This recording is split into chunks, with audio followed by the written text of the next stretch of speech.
বাংলাদেশের লজ্জাজনক হার। জিম্বাবুয়ের কাছে ইনিংস ও ৮৫ রানে পরাজিত টাইগাররা।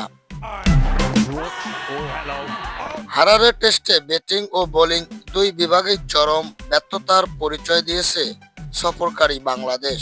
দর্শক, প্রথম ইনিংসে মাত্র ১৪০ রানে অল আউট হওয়ার পর জিম্বাবুয়ে ৪১০ রানের বিশাল সংগ্রহ দাঁড় করে। ফলোয়ান এড়াতে না পারায় বাংলাদেশকে আবারও ব্যাটিং করতে পাঠায় জিম্বাবুয়ে। দ্বিতীয় ইনিংসেও ১৮৫ রানে অল আউট হয়ে যায় সফরকারী বাংলাদেশ। ফলে টাইগারদের ইনিংস ও ৮৫ রানে হারিয়ে দাপুটে জয় তুলে নেয় জিম্বাবুয়ে। এই পরাজয় শুধু স্কোরবোর্ডে হার নয়, বাংলাদেশের টেস্ট ক্রিকেটের জন্য একটি বড় ধাক্কা। ব্যাটারদের দায়িত্বহীন শট, বোলারদের ধারাবাহিক পারফরমেন্স এবং গুরুত্বপূর্ণ মুহূর্তে ভুল সিদ্ধান্ত নিয়ে ইতিমধ্যে শুরু হয়েছে সমালোচনা। এখন প্রশ্ন উঠেছে, এই হারের পর দল কি বড় ধরনের পরিবর্তনের দিকে হাঁটবে?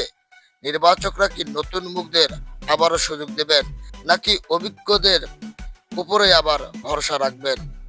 এসব প্রশ্নের উত্তর মিলবে আগামীর দিনগুলোতে। তবে একটি বিষয় পরিষ্কার, যদি টেস্ট ক্রিকেটে প্রতিদ্বন্দ্বিতা করতে হয় তাহলে ব্যাটিং বোলিং দুই বিভাগেই দ্রুত উন্নতি করতে হবে বাংলাদেশকে।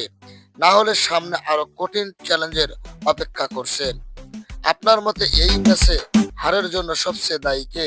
ব্যাটার, বোলার নাকি টিম ম্যানেজমেন্ট? কমেন্টে আপনার মতামত জানাতে ভুলবেন না। ভিডিওটি ভালো লাগলে লাইক দিন, শেয়ার করুন এবং চ্যানেলটি সাবস্ক্রাইব করে পাশে থাকুন। ধন্যবাদ।